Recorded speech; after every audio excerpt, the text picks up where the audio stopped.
an alien invasion, aka a demonic judgment, is extremely biblical. We just don't know what we're looking for in the text. Let me explain, but first watch this. In Luke 21:11, Jesus makes this mysterious statement, which theologians, even Greek translators, they haven't dared to translate because it's just so weird.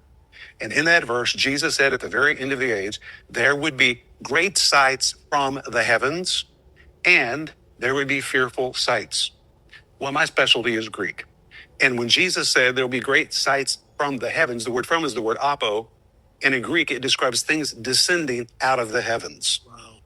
So Jesus didn't tell us what it was, but he said at the end of the age, people will begin to see things coming out of the heavens.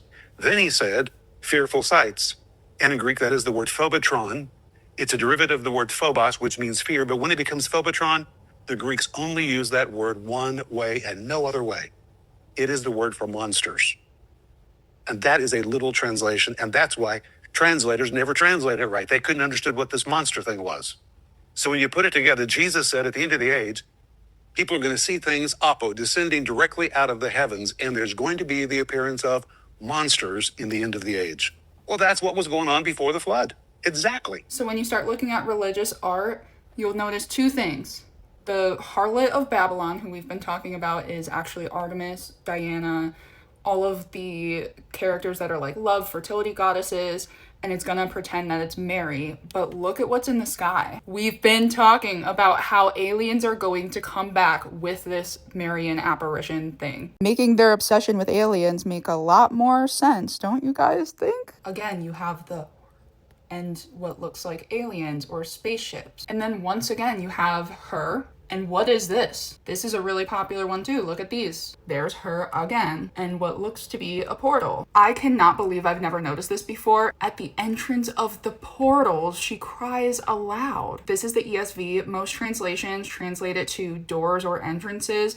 But when you look at the Septuagint and the original wording for this can be translated as portals. Nobody's ready for this next one. For behold, I am sending among you serpents and adders that cannot be charmed. I believe that this is what the serpent being referred to is. And Isaiah also refers to fiery serpents in a different part. But see the word adders? In the King James Version, it's translated as cockatrices, which is a dragon rooster with a scorpion tail and glowing eyes.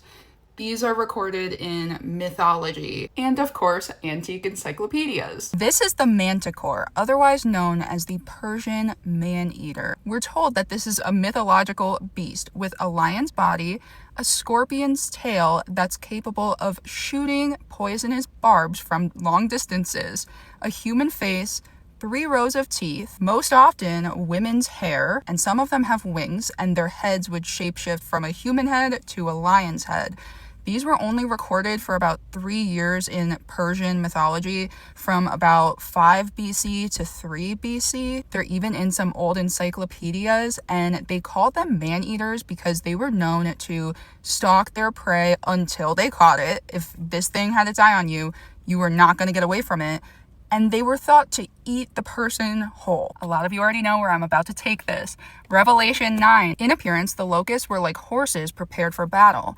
On their heads were what looked like crowns of gold. Their faces were like human faces, their hair like women's hair, and their teeth like lions' teeth. They had breastplates like breastplates of iron, and the noise of their wings was like the noise of many chariots with horses rushing into battle. They have tails and stings like scorpions, and their power to hurt people for 5 months in their tails. There's this old newspaper that has sky cylinders, and on my old account that got taken down, I had this video where I was geeking out saying I saw a huge sky cylinder, and I posted a video of it. It was shooting out like red laser beams, and what I kept saying was that the way that it moved, it was like gliding or floating in a supernatural way, and that it was entering and exiting a mountain. This was far away from the city, like the wind was blowing and this thing was not moving. I've never seen anything like it. It just looked like a giant cylinder, kind of like this, or these. But I was suspecting that this was some kind of gov type thing, but then I was reading today. I lifted my eyes and saw, and behold, a flying scroll. Its length is 20 cubits, and its width is 10 cubits. This is the curse that goes out over the face of the whole land. I immediately had like the craziest flashback, and I was like, That was a flying scroll. I think that this is like the book of life, but the opposite. Like it's like for people that don't believe and like don't do what they're supposed to. I think that's what part of the alien invasion is going to look like. I've always read this part and thought that it was like just something like symbolic in the heavens, but no, I think it's an actual scroll, and I've seen one and I didn't even realize. I think this world is a lot different than we've been taught, and I think we're going to see it very, very soon.